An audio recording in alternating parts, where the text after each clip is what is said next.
Hello, everybody. My name is Jason Hicks. This is What's Wrong with the World Hour. Coming to you live from Teacher Page. Is it this road? Yeah. Teacher Page's classroom here. And part of What's Wrong with the World Hour, we are part of We Still Believe Ministries, kind of like an arm of We Still Believe Ministries. We are a church plant live here in Aiken, South Carolina. We'd love for you guys to come and join us. Wherever you are, wherever God finds you, wherever this program finds you, we would love for you to come join us. I'm going to put the number up here. Forgive me for looking away for a second here. Which one is it? Is it this one? If you'd like to join us in person, call this number. Leave a voicemail, because that is a Google voicemail. We'd love to hear from you. And we'd love to get to know you. We'd love for you to come join us. We had a good service this morning. I really enjoyed it. Worship was awesome. Service was awesome. We talked about Jesus Patriots. That's what we talked about. Well, it's very interesting, the times that we live in. And we end up in 1 Timothy. But, we talk about this stuff not to really beat down other ministries, other churches.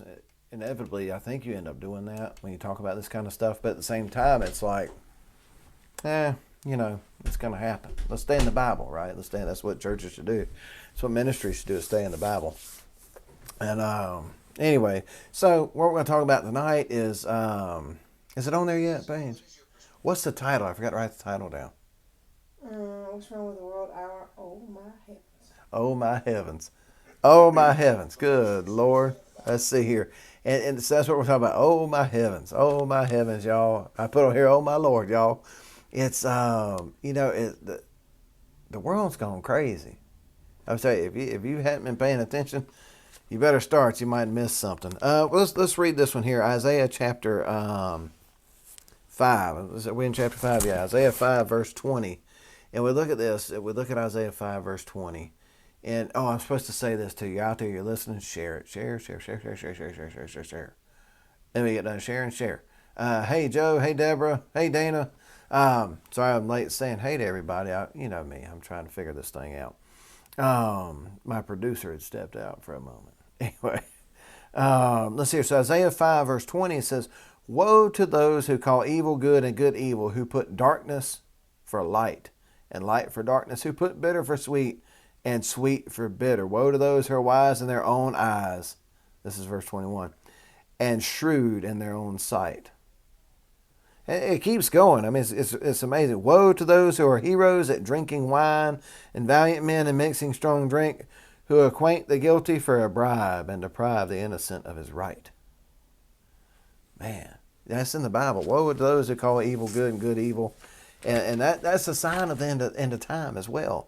Is, people calling evil good, good evil, and all that stuff, which has been going on for quite a while. I'm just going to say. Y'all see that class right there? Anyway, so we're going to kind of get into some stories. We were talking with Jordan earlier today about some of the stuff we're going to talk about. And it's, try not to give too much away, right? But I like getting the weird headlines. So if y'all get weird headlines, send them to us. Send them to us at, here on Facebook. Do it in the messenger. Do it in the chat. Weird things you'd like to hear us talk about, send it to us, because there's some weird stuff out there. I thought we had the market cornered on weird stuff, but apparently I was wrong. Anyway, here's what we're talking about. Isn't this weird? Look at this. Hooters, right? Everybody knows about Hooters. Kentucky school event included lap dances and Hooters costumes. I don't know if y'all heard about this. This is kind of interesting. This is the Associated Press. Thursday, October 28th. So this just came, Hazard, Kentucky. I wonder if that's really the Dukes of Hazzard. I don't know. Is there such a place? I don't know. But with what went on at this school, I'm just going to tell you, say what you want about Dukes of Hazzard, we could have used some Bo and Luke Duke on this one. Somebody needs to get in there and crack some heads. I mean, it's interesting to me. It's just interesting to me. I meant to look up this principal. He's also the mayor, I think. And I wanted to see if he's a Christian conservative. But anyway, Hazard, Kentucky. A disciplinary action has been taken at a high school in eastern Kentucky for homecoming activities that included male students giving lap dances to staff and girls dressed like Hooters waitresses. Oh, yeah. You want me to read it again? I'm going to read it one more time because what? You know, so, whoa. A disciplinary action has been taken at a high school in eastern Kentucky for homecoming activities that included male students giving lap dances. These are male students dressing up like females, okay? And staff, they're giving it to staff and girls, young girls dressing like Hooters waitresses at school.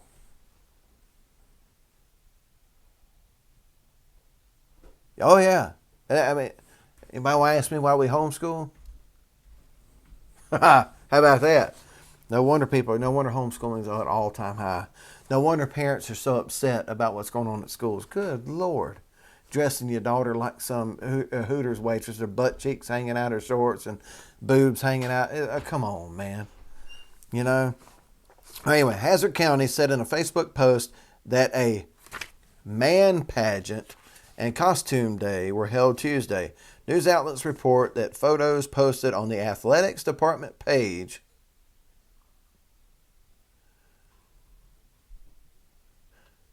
if you're doing something that's wrong, what do you try to do? What do you try to do with it? You try to hide it, right? You don't put it out there for everybody to see. You hide it or you put on like a secondary thing or something like that. Well, that's what they did. They put it on the athletics page. Did y'all catch that when we were reading this?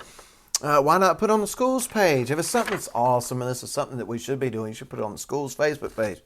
They didn't. Why? Because they don't want the parents seeing it. They don't want the parents seeing what's going on. So it's posted on the athletics department's page, which has since been taken down, and it showed scantily clad students dancing on school employees. I watched the video. I watched it on Mark Dice. Put Mark Dice on YouTube. He did a video about it the other day, and it shows it. And look here, go to Mark Dice and subscribe. Mark Dice is very, very much Christian conservative, and he does news. He does like a comical take on the news, so it's kind of fun. But it showed scantily clad students dancing on school employees' laps. I mean, it was something that it was something that was like, holy cow! You know, I can't believe I'm seeing this. I'm gonna it's something that I just wish everybody.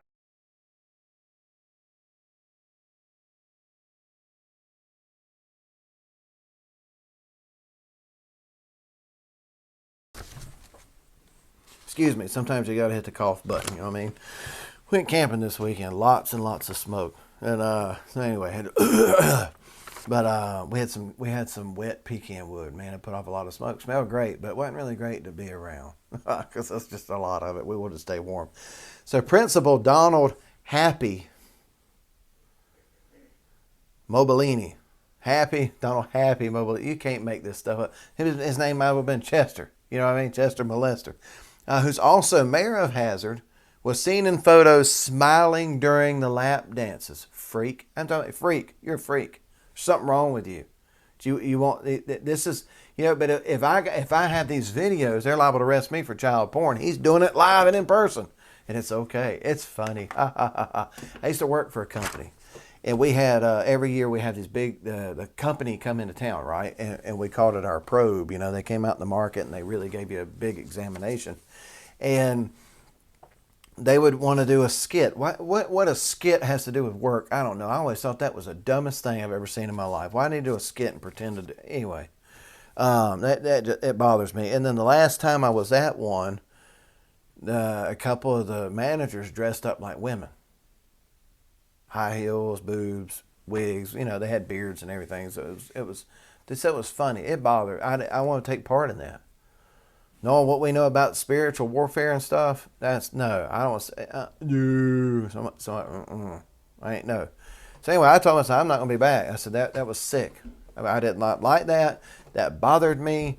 And it's, I don't want any part of that. Well, the next 2 years we had them, I was actually on vacation. We picked our vacation like 4 or 5 months before this thing came around, and God had me pick the right week. And for 2 straight years after that, before I left, I didn't have to take part in that because they wouldn't give you an excuse to leave.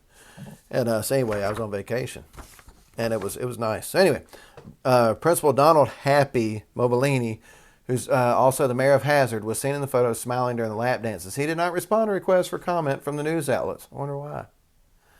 I wonder what his wife thought about that. I mean, that's sick. You know what I mean? I mean, think about it. If this guy has kids, right? If he has kids, I think about what does, if he has a daughter or even a son at this point, because this is boys dressed up like girls, does his son have to be like, I'm scared Dad might see me walking around my drawers or something? You know what I mean? Freak. Superintendent Sandra Combs did not disclose specifics about the disciplinary action, calling it a personal matter. It's not personal. Sorry, this is your own public property. You're with people's children. It's not a personal matter. See, this is the trouble that they're having with the school boards and stuff nowadays, is because the schools think that when you're there, you are their property. Your children are their property. It's not a personal. Yeah, it's a personal matter with these people need to be saying with my children. I mean, to me, everybody in that school, they need to pull the kids out. That's sick. The principal, all the staff, everybody that participated needs to be fired, and in my opinion, arrested. Don't call evil good and good evil, because that's what they're doing. They're twisting it. But those people, this is just Jason's opinion. If that was here, I think that would be good for people to stand out there and demand those people be fired and arrested. That's child porn. Doing lap dances to kids, minors doing lap dances on grown folks. That's sick. Just saying. It's sick. But it's like we talked about earlier. When are we going to start actually following what does the Bible say? Are we going to start following some of the teachings of the Bible? And the only way it changes is, we were talking about today, not you and I getting into politics, but let's go and preach Jesus. Let's get the evil out of the way that's affecting like our children, because these aren't elected positions. These are hired positions. Let's get somebody in there that's actually going to have some morals. And how do you know if they're going to have morals? You don't until you hire them and situations arise, and let's see if they have morals. That's pretty much it. But I can tell you, we didn't have this stuff when I was in school. We didn't. And the teachers weren't educated. They weren't college degreed teachers. They were parents that cared about children. I mean, I got a sister-in-law that's a teacher. She's very educated. We love her to death. I'm not knocking the teachers, but I'm just saying, when it was parents that cared about children, children had a higher degree of education. Because you look at what high school graduates and their comprehension, decades just keep going back each decade. Every decade you come forward, it goes down. I'm just saying, that was back when it's people that they were there because it's not to impress you or dazzle you with their knowledge, but because they just wanted to teach the next generation. And you didn't get all this liberalism and everything else that goes into schools now. Anyway, when parents were there, I was reading a story about, I think it was in Philadelphia maybe.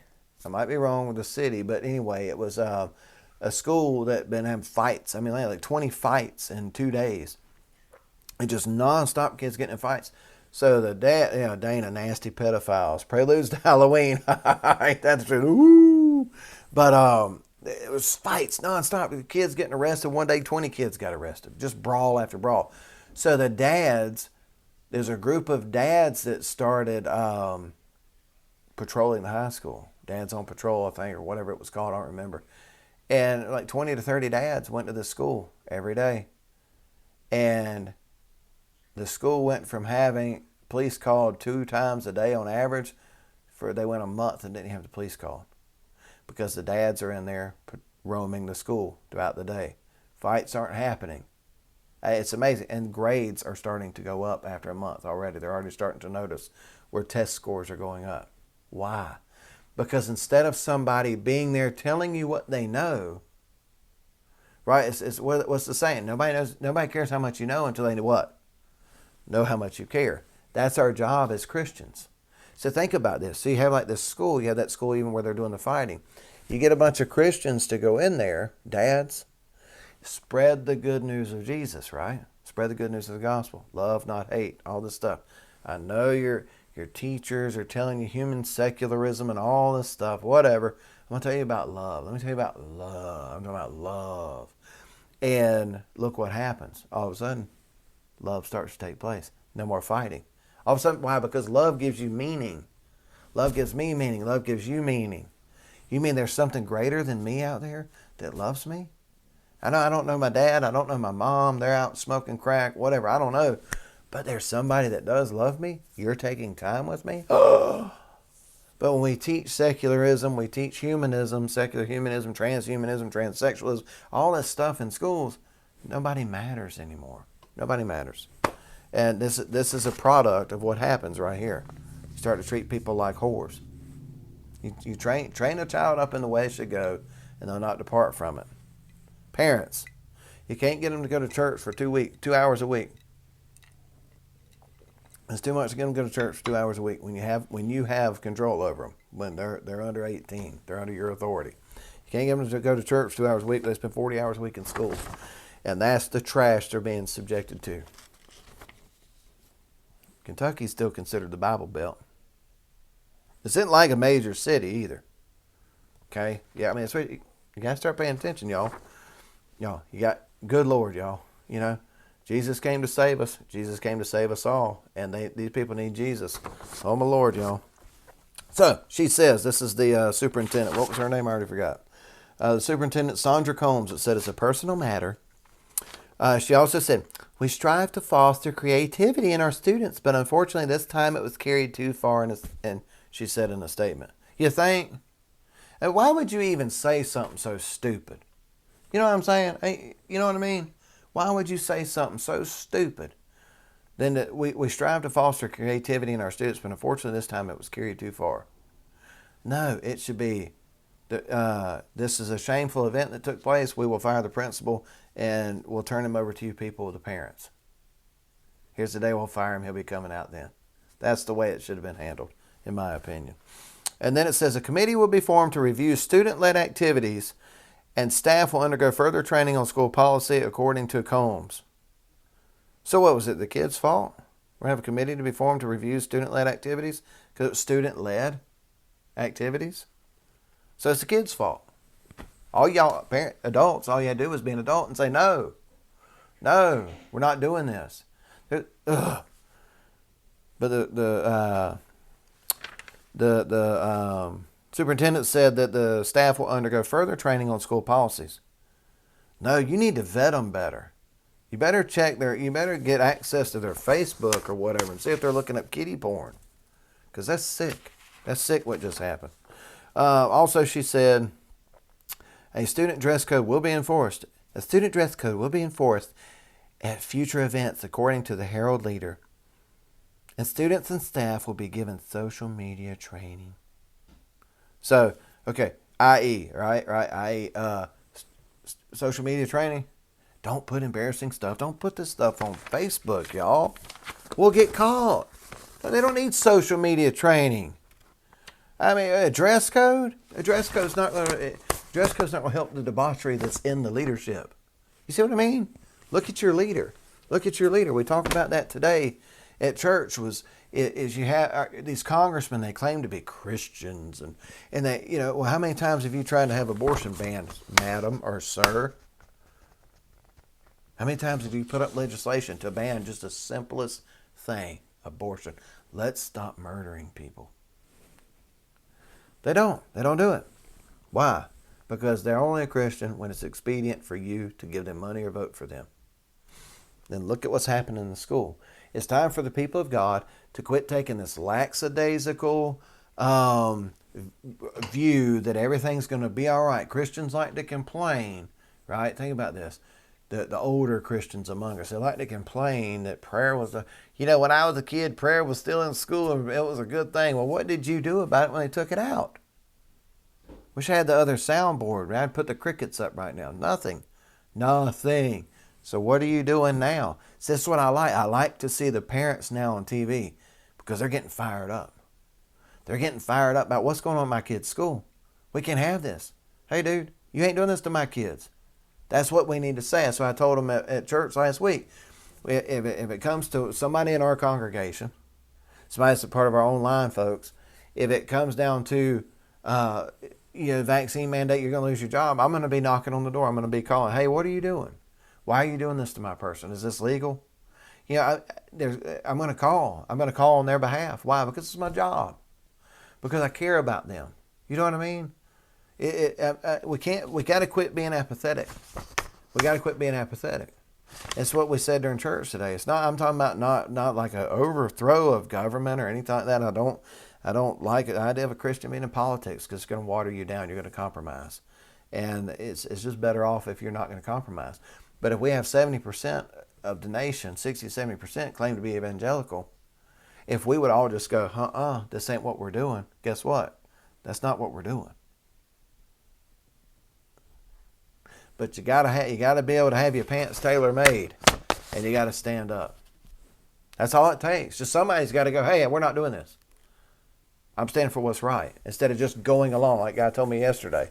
He said, we were talking about the vaccine and stuff. He goes, well, I mean, I just got it because that's what they just tell. I just do what they tell me to do. I said, well, that you're part of the problem. Yeah, I love you, but you're part of the problem. I mean, really, that's all I can say. You're part of the problem. You know, well, I mean, I needed it. Why? You don't understand. I mean, 3 people out of 100 your age are dying. That's pretty good odds. More people die on the road, and you don't mind driving all over the country. So anyway, that's just that. Look there, squirrel. Got another one. This is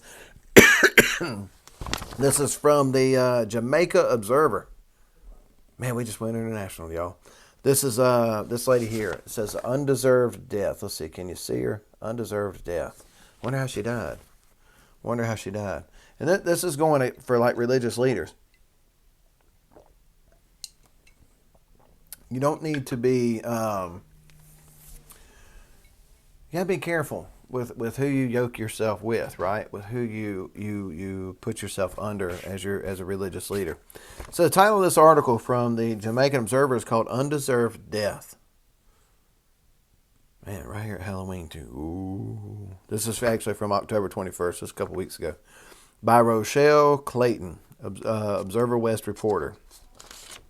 Montego Bay St. James co-workers of Tanika Gardner have been plunged into mourning following her untimely death during Sunday's human sacrifice ritual at Pathways International Kingdom Restoration Ministries in Albion, St. James. Did y'all catch that? Let's read it one more time. Montego Bay, St. James. This is in paradise, man, in the Caribbean. Co-workers of Tanika Gardner have been plunged into mourning following her untimely death during Sunday's human sacrifice ritual at Pathways International Kingdom Restoration Ministries in Albion, St. James. Some have been receiving counseling. I imagine so. Gardner, an office attendant at Appliance Traders Limited in Montego Bay, was one of 3 people killed at the church in the bizarre ritual. At church. 42 members of the church were arrested after the police on their approach to the building were reportedly fired upon. That's like Branch Davidians, ain't it? That's crazy. There was 31 women who were later charged with breaches in the Disaster Risk Management Act and subsequently given bail. 14 children who were at the church at the time of the incident were taken and held in state care. It says, here's a quote here. She, Gardner, this here talking about, just never deserved to die like this. I don't know how you do a Jamaican accent. Y'all bond, something like that. One woman who did not want to be named told the Jamaican Observer, adding that she had worked with Gardner, of whom she has many fond memories, for 5 years. The Tanika I know and would want to remember is the Tanika man who always helpful and willing to try, she said. That's all I got, y'all. All my stuff ends up going back to like some Indian Russian guy. I don't know. I can't do the accents too good. The woman shared that Gardner, who oftentimes encourages her colleagues to visit the church, was very committed to the faith and believed the leader was next to God. Thinking now she was committed and truly believed in the faith. If the pastor said to her, I want you to get 10 course of oil, she is going to get it, no matter where she gets it from. She is going to get it, she said. It's where her heart was. Man, I got to throw that in there, right? Whether or not it's a cult or whatever. So it doesn't matter, a cult, whatever. I'm going to give up on that accent because I can't do it. It says here, quote, I remember once when my mother was sick, she wanted me to bring my mother to come up to the church. So me tell her that at my church, what we do is, if you want prayer, we put your name in the prayer basket. So when you go up there, you put your name. She said, it should work. So the very minute she told me those things, she couldn't convince me. So we really didn't talk about it anymore about going to her church because it was kind of, she said it was weird. Um, Even recently, she has been stocking up on kerosene oil and cooking oil. She told me that Dana says, "Oh my, I don't know if it's about this lady or about this bad accent I was trying. Probably a little bit of both." Even recently, she's stocking up on cooking oil and kerosene. The pastor said that they must buy brown rice because something is going to happen. Does this sound familiar? Does this sound familiar? We went through this a couple years ago. Something about to happen, y'all. Planet X is coming. Planet X, I don't know if it's Planet X or what. Nibiru, remember that? They said it was back on the rise again. I guess it got, you know what? It must have been the prayer of the saints that made it, that stave off the incident. But anyway, every time she comes to work, she says, hey, I bought this case of this and a case of that. So she has been stocking up on food. The pastor says that they must sell their television and refrigerators because other people can watch them through their TV and their refrigerator. So she put on her status as she's selling her TV and her refrigerator because the government's watching you through the TV and the refrigerator. Not their government, probably our government, but still, I don't know how the government works through the refrigerator. I don't know. But anyway, that's what this pastor was telling them. It says, so she shared that Gardner, this lady who died, who blatantly followed the leader of the religious group, was an anti-vaxxer. Why does that matter? Why does it matter that this lady was an anti-vaxxer? I don't. Because this is what they think of you. If you're an anti-vaxxer, this is what they think of you because it's in the story. It's why, really? Why is that even in there? Why is that even in there? So her pastor preached anti-vaccine. So this thing was going around about how she got the vaccine. And because that's what the pastor preached. She wouldn't get the vaccine. She told me that, let's see, her pastor preached anti-vaccine. So this thing that was going around about how she got the vaccine. So she was anti-vaccine because that's what her pastor preached. She told me that she called her daughter and cried with her. And then she wished her goodbye because that vaccine that her daughter took. She said that would be her daughter's demise, is what this woman told the newspaper. And then it goes about all the stuff that she was preparing for. It's like, here's another quote from a guy. Let's see. He added that he believes Gardner's life revolved around the church as that it was all she would talk about. It's all she would talk about. Also, the church. And that, look here, I'm not knocking that. Love your ministry. Love the ministry you're involved in. You should support your pastors, support your deacons, your elders, your teachers. Support these people. They need your prayers. They need you to be there. Right? This last year or two, I watch online. No, you need to be there. You need to be there and support. It's a big deal for ministers to see you there, to be able to see your face, to give you a hug, whatever.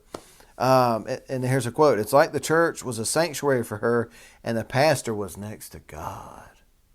So everything that she did or everything that she spoke about was always about the church and the pastor, said this man. So like mind control. You know what I mean? A co-worker who had obliged Gardner's request to visit the church shared that she realized something was amiss from the very moment she entered the gates of the premises. Ooh. Quote, she invited me to the church on a Friday and I went. The first thing that struck me was that when the excellency, or the pastor as they called him, was coming out of his vehicle, you had 3 little young boys run, take out his bag, his guitar, and take out everything of his car. And I was like, what's happening here? We've been involved in ministries like that. Pastor pulls up and they go running. It's like this badge of honor to be his slave. I don't understand it. You want to help your pastor. You want to do nice things for your pastor. But y'all, his Bible can't weigh more than about 3 or 4 pounds. He can carry it. You're making him sorry. You're making him a god. You're making him an idol. Okay? It's great to serve. Jesus put a lot on service. But at the same time, he's just a man, y'all. He's just a man. just a man. He's not the excellency. Ooh. You don't need to go get all the stuff out of his vehicle. You give him a hand every once in a while, something heavy, you know. He needs a little help every so often. He got a lot of stuff to carry, sure. But yeah, you don't need to be, you know, you're not his mule. There we go. I was gonna say something I'm not gonna say. Thanks, honey. Okay, so she says, I was like, what is happening here? Because why would everybody run towards this man's vehicle and be taking out his stuff? She says, so I was shocked. I was like, nothing about this man nothing about this is real, she said. Well, mind control. It's mind control. Just say, I'm his armor bearer. I'm his armor bearer. Oh, come on now. Look. Y'all got to be careful of this stuff. You got to be careful of this stuff. She added that after the service began, she noticed that congregants lined up for prayers. This, she said, took a turn when they began to fall and cry. You know what? That don't bother me. You know what I mean? So this, when I'm looking at this, I'm like, okay, this almost sounds like a regular, almost like a Pentecostal church. We believe full gospel, Pentecostal. We believe it, okay? People fall and cry at church. You lay hands on them, let the Spirit of God start moving, and it happens. I don't see anything wrong with it. So I'm reading this part because it's like, oh, this isn't something that's like too far out of the ordinary from what happens here every week in the United States. I was sitting there, people go up to them, and they get prayers, and all of a sudden, she says, me see it, everybody, a drop. Him rub some oil on their head and pray for them, and everybody start dropping. So me say, no sir, hold on, what's happening? I love how they write, no sir. I mean, they write it in the slang. It's a direct quote. And she's like, something ain't right. It doesn't bother me to see that. I was very curious, so I decided to join them in prayer. So I went up and I joined the line to go up there. But I think after he rubbed oil on my forehead, he saw that I wasn't falling like everybody else, so he just moved on, she said. That's the end of the story. But yeah, they sacrificed this lady during church. During church. I mean, this is crazy. He said that they were going to get on Noah's Ark, so everybody needed to get brown rice. You had to have brown rice and kerosene and stuff like that. I'm going, well, God's providing the ark. Why wouldn't He just provide the rice for you? You know, but this was something that really was going on here several years ago. You know, in the United States, you had all these prophets talking about the end was coming. You know, there was going to be this tidal wave coming. It still could be. I don't know. Planet X, Nibiru was coming. It was going to reverse the poles. North and South Pole was going to reverse, cause all kind of stuff, flooding and catastrophes all over the world. And, of course, saints, God could stop it. All we had to do was pray. And I'm going, well, if this planet's like 100 times the size of Earth, that's just going to envelop the Earth, because that's what it does, is it floats through mythical space. Maybe the planet was riding a freaking unicorn. I don't know, right? And I'm going, well, can somebody pull it up on a telescope and let me see it?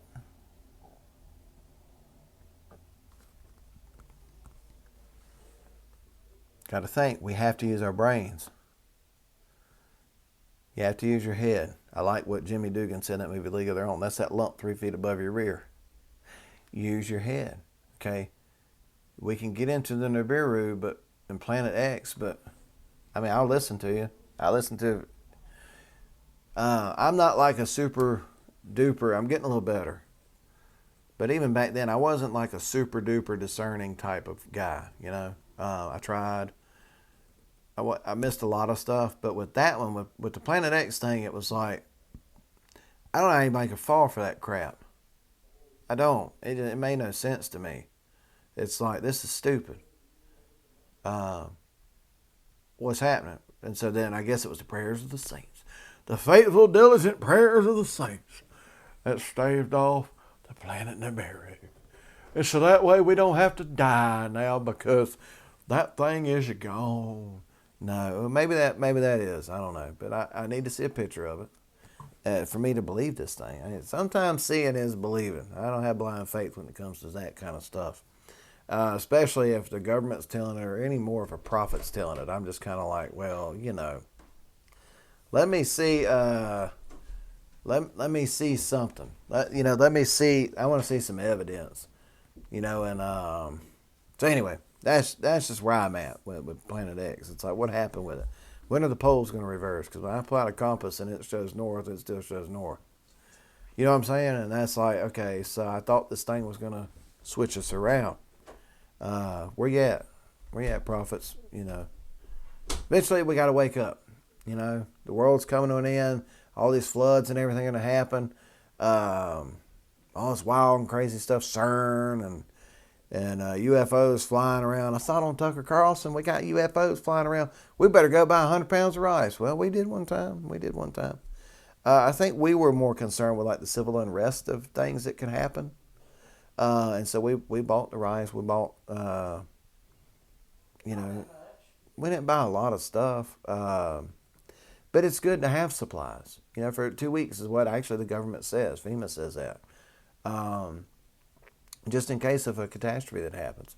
So anyway, we were prepared. We still try to be prepared because it's like you don't know what could happen. I don't think some mythical planet that's pure stupidity is going to cause anything like that to happen. Couldn't find it in the Bible, so you know. Anyway, that's just where I'm at with that. But it's like, you know, that's what this guy was saying with it, where this lady got killed, you know, where she got murdered at church as a sacrifice in a cult ritual. He was preaching this same kind of stuff. The earth is getting ready to flood. You guys need to have this stuff going, and people start following. You know, they just start following because you want to believe your pastor. You need, and you should for the, you know, but when things start to get a little sideways, like we talked about in 1 Timothy today, you know, some swerve from the faith that was handed to them. Because it becomes about you. It becomes about the preacher. It becomes about the ministry. It can't be about us. It can't be about us. It has to be about Jesus. You know, what did Paul say? I say to know nothing among you except Jesus Christ and Him crucified. That's the job. That's the job. And we have to be very careful that we don't interject our own thoughts and opinions when we do that, especially in the word ministry, you know, Sunday mornings and stuff like that. We had What's Wrong with the World Hour. I'm going to give you some opinion on that because it's just kind of fun. This is a fun time we have with We Still Believe Ministries. And it's, you know, we get out here and we talk about sometimes some weird stuff. I like talking about the weird stuff. I like giving an opinion, y'all. You know, there's so much bad news. I want to have some fun, right? I want to talk about this stuff. Let's have a lighthearted discussion about it. And so keep the comments coming, and let's kind of get into that. We're not going to sacrifice anybody here. We Still Believe Ministries. You might hear us say sometimes people need killing. We're not going to sacrifice you. We're not going to throw chicken bones out and determine your fate when you come to visit. So anyway, whoo, the world's getting crazy, y'all. But remember what it, let me pull this thing back up. Isaiah chapter 20. No, it's 5. Isaiah 5, verse 20. I'm going to read this thing real quick. Isaiah 5, verse 20. And it's, get into your word, y'all. Get into your word. Read this stuff. Isaiah 5:20. Woe to those who call evil good and good evil, who put darkness for light and light for darkness, who put bitter for sweet and sweet for bitter. Woe to those who are wise in their own eyes and shrewd in their own sight. Woe to those who are heroes at drinking wine and valiant men and mixing strong drink, who acquit the guilty for a bribe and deprive the innocent of his right. Isn't that kind of what we got right now? Therefore, as the tongue of fire devours the stubble, and as dry grass sinks down in the flame, so their root will be as rottenness, and their blossom go up like dust. For they have rejected the law of the Lord of hosts, and have despised the word of the Holy One of Israel. See what I mean? Look at this. Verse 25. Therefore the anger of the Lord was kindled against His people. Hear that, church? Are you people of God, children of God? Okay. And He stretched out His hand against them, and He struck them. And the mountains quaked, and their corpses were as refuse in the midst of the streets. For all His anger has not turned away, and His hand is still stretched out. His hand's still stretched out with all His anger. Okay, y'all, we have to be ready. All right, so I got one more home news. It's an article. I kind of put it in a document because it had a lot of pictures. Didn't have anything to do with the story. And I just didn't want to waste paper or ink. We try to be good stewards of the things God gives us. So home news. Pandemic driving up demand for exorcism. Headline. Says a Catholic priest. This is a staff writer, October 26, 2021, 8:56 a.m. And that's pretty specific, ain't it? Home news. Pandemic driving up the demand for exorcisms. I'll say, yeah. Catholic priest says the pandemic is behind a rise in people asking for exorcisms. Italian priest Father Gian Matteo. Ooh, I hope I get to use an Italian accent, y'all. Matteo Rodrigo claimed that some people believe a malign force to be behind the pandemic, and that these feelings are particularly strong among those who have suffered financial hardship or mental health issues because of COVID-19. Says it's a malign force. You think? If you hadn't figured that out by now, you're not paying attention. All right, he told the London Telegraph something. He says, we believe we have seen an increase in the request for exorcism because of the pandemic that has made the people more vulnerable to the idea that Satan or some evil entity has taken over their lives, he told the Telegraph. What's the matter for you, right? The people have fallen into a poverty and found themselves suffering from anxiety and a depression. They feel that their lives are no longer in their own hands, but in the hands of a malign force. It's evil. It's a bigger crisis. That's what he said. So Friar Rodrigo Arroyo is one of the speakers at a training course on exorcism and liberation prayer taking place this week at the Vatican-affiliated Educational Institute, the Pontifical Regina. The course is held each year and offers training in deliverance for both priests and laity. At least somebody's trying to do something, you know what I mean? I don't really agree with what they do, but they're at least trying to help people. They're not shutting down. They're trying to get out there and help them. And that's something. Sessions this year are reported to be on exorcism in the context of Afro-Brazilian magical rites and the symbolism of satanic and occult rituals. That's something that Christians, I'm just going to tell you want to get involved in ministry, that's what you need to be studying. Afro-Brazilian magical rites and the symbolism of satanic and occult rituals. Especially symbolism of satanic and occult rituals. We did one time. I used to do a class called Knowing Your Enemy. Maybe I need to get back into doing that on Sunday nights. Man, you talk about crazy stuff. But we just went through the symbols of the things that you see. Things that you see throughout life. Like symbols on candy bars and stuff like that. And it's like, it's a satanic cross on cookies. Why is a satanic cross on cookies? But you need to be able to see it. It helps when it comes to deliverance. You need to know these things. One of the organizers, Friar Luis Ramirez, agreed that demand has risen since the outbreak of COVID-19. During the pandemic, the priests around the world have had more requests for psychiatric help from parishioners. Wow. So priests around the world have had, I'm going to translate that, have had requests for psychiatric help from their people. At one of the conference lectures, Friar Ruggiero described some of the dramatic changes in people suffering from demonic possession. So I don't have no problem saying that. Catholics don't. Christians are like, I don't think I can be possessed by a demon, but I don't know why that demon possessed me to do that.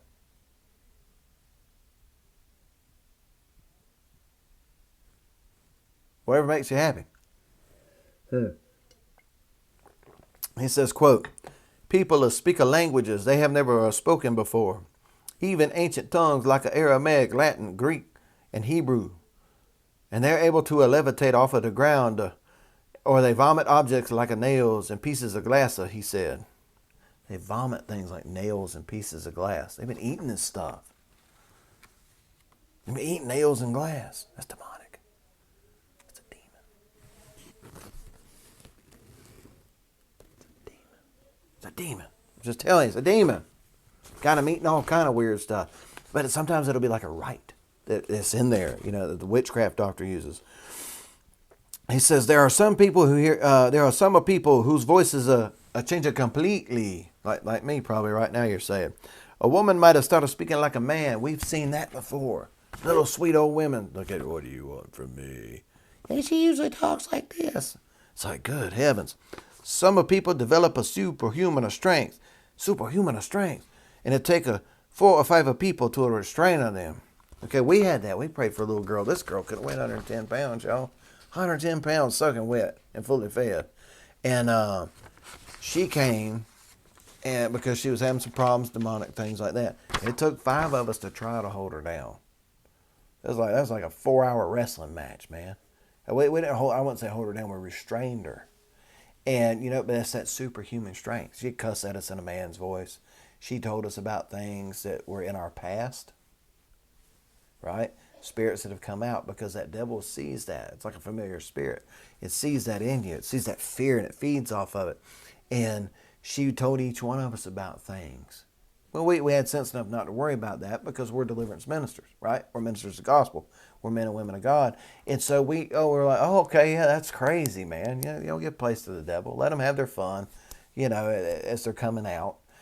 And don't entertain that thing because it's going to feed on that because you'll resent it, right? So anyway, earlier this year, the Deliverance Ministry of Baptist Union of Great Britain warned people against contacting the dead.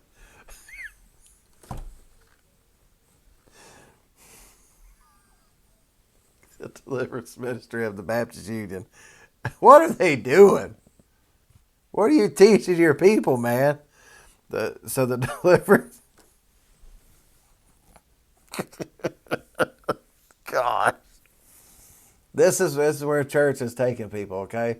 This is where the modern day church is taking people. The Deliverance Ministry of the Baptist Union of Great Britain had to warn people against contacting the dead over fears that more people are turning to spiritualism to help them cope with the loss of loved ones during the pandemic. So the church had to tell their own people to quit contacting the dead. They should have already known that wasn't the best idea. I'm just saying, y'all. What's Joe Biden say? Come on, man. But it's like, what? The Baptist Union of Great Britain had to warn people against contacting the dead over fears that more people are turning to spiritualism to help them cope with the loss of loved ones during the pandemic. Probably because your church was closed. Did you think about that? That's why they turned to spiritualism. Because why? You weren't there to help them. You weren't there knocking on the door of the hospital. Why can't my people come see their mom and daddy when they're dying? Come on, man. Churches. I'm telling you, there's a reason. It's cause and effect. Everything's cause and effect. There's cause and effect for everything. Reverend Jane Earlham of the Baptist Deliverance Study Group says she had been contacted by people looking for help to be, quote, set free from some horrific consequences by becoming involved in spiritualism. So they're calling and saying, hey, I need to be set free from horrific consequences of becoming involved in spiritualism. Duh. You know what? But here's something I thank God for. So I can make fun of it and all this stuff, but I thank God that they're there. You know what I mean? Instead of being like most churches and going, well, I mean, if you're a child of the Most High God, you can't have no problem. That's right. The devil can't even touch you. You know why? Because you got Jesus. And you got saved when you were 4 years old. And that there, buddy, is enough to cover you all the way through the rest of your life and the next one. Matter of fact, Lord's so good and His merciful, unending grace is so mighty that you can just do whatever you want. You can go out and live like a total hellion. You can give your principal at high school lap dances. Dress up like a Hooters girl with your boobs hanging out. And the Lord will be just fine with it. That's right. Now, it don't work like that. It really doesn't, y'all. It's the craziest thing. But thank God they're there. That they're there for these people that have been involved in spiritualism. Because they need help and somebody's giving them help. That's our job. That's our job as Christians. My job's not to make your life better. Not Jesus' job either. That's what we were talking about this morning. We talk about the Jesus Patriots, right? Is that they're gonna take over Congress. They're gonna take over the government. And that's not the Lord's job. When you start looking at the people that the Lord used, He saw fit for them to be just as poor and destitute as He was. I don't think a minister has to be that way to be effective. I really don't. But when you start to look at the disciples, the apostles, and all this stuff, Lord didn't see fit doing that stuff for them. So why all of a sudden he changed his mind? Why all of a sudden does he want you to get involved in politics? You see what I mean? It just doesn't make no sense. You need to be there for the people when they come. When he sends them to you, he wants you to be ready. He doesn't want you to give them a wink and a promise, shaking babies and kissing hands like politics do. If someone saw the bondage this is a British lady. If someone saw the bondage to spiritualism that we have seen, they'll have nothing to do with it, she said. If someone saw the bondage of spiritualism that we have seen, they'll have nothing to do with it at all. We don't want nothing to do with it because it's so dangerous that people are getting involved in spiritualism and they don't know what they're doing. They're sacrificing chickens and then they move on to sacrificing people. And we need to, as the children of God, in the church, we need to come together and we need to just say, hey, I'm with you, Governor. It's not good, right? Yeah. And then, Bob's your uncle and everything's great. That's what we need to do, right? It's, we laugh, we make fun, and we pick and things, but you know what? Jesus is on the throne, and it's a throne that cannot be taken down, but it can't be conquered either. And he's given us the keys to the kingdom because he is the Son of the living God. That realization, that brings authority. And with the saving knowledge of Jesus Christ, with the receiving of Jesus, being washed in the blood of Jesus, like we say, right? Having come to that saving grace, that saving knowledge of Jesus Christ, then we get the what? We get the benefits package, right? What's the benefits package? Oh, we're going to get a Mercedes and get no. The blessing we're going to get is that we will have authority. I'm talking about authority over all the power of the devil. Over everything the devil can throw at you, you have authority over it, right? He can bring this guy here at you. He can bring the shark at you. Just slap him down. You know what I'm saying? Like you'd be like Ocean Ramsey out there swimming with sharks. Because why? You have authority. You have authority. I ain't getting in the ocean with the sharks swimming like that. That's crazy. But anyway, we have authority over all power of the devil. And then Jesus said, but don't marvel at this. That's like nothing. He said, you need to marvel that your names are written in the Lamb's Book of Life in heaven. That's what's important. That the demons are subject to you, it doesn't matter. That the devil is subject to you, it doesn't matter. I mean, Paul even said in 1 Corinthians, in chapter 6, we're called to judge angels, y'all.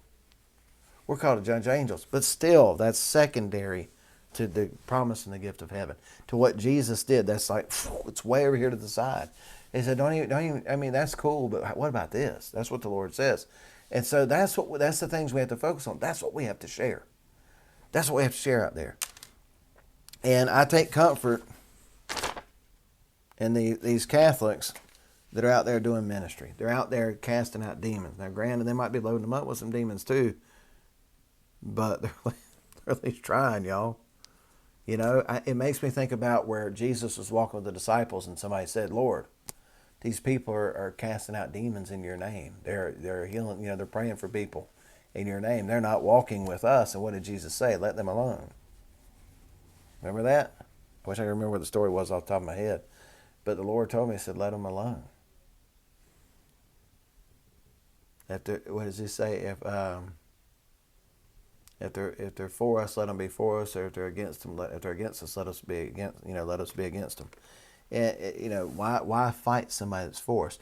That's like a message to the church. That'll preach, won't it?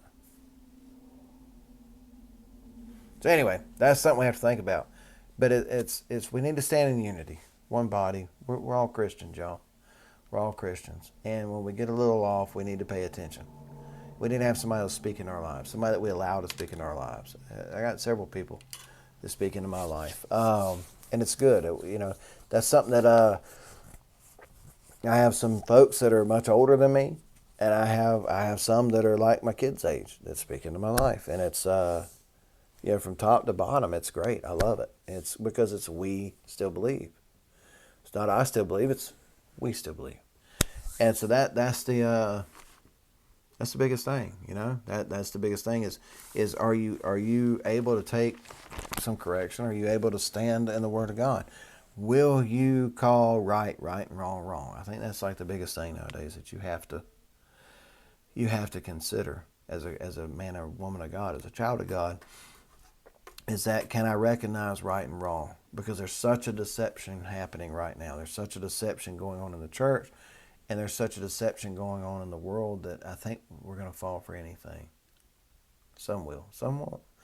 So often when you look, Jesus said, and Paul said it as well, when they talk about end time things, they said what? See that you're not deceived. Do not be deceived. Do not be deceived. See that you're not deceived. Why? It indicates that you can be deceived. I'm sorry. I didn't mean to say that to you guys because I know we're all perfect. But we can be deceived. We can get off track. It doesn't take much, and we can get in the wrong spirit of things. You know what I mean? So, Lord help y'all. That's all I can say. Good heavens, my heavens. It's an exciting time to live in. I mean, it is. So anyway, I thank God for everybody out there that's watching, everybody that will watch. We love you.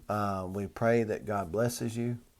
However you need blessing. I'm not talking about however you want blessing, but however you need blessing. And also, don't forget, check out Apostle Ronald Solly. You can find him on Facebook. Powerevangelism.net. Powerevangelism.net. And I'm going to put that on here. All right, let's see here. Ooh. Wow, a bunch of hearts just came through. That's cool. I don't even know how to leave a message on this thing, so maybe Paige will do it. Powerevangelism.net. And signs, wonders, miracles. 2 nights of miracles over in Augusta, Georgia. It's going to be a blast. I can't wait to go. I hope you all will join us. But anyway, God bless y'all. I look forward to next week. We'll talk about what's wrong with the world.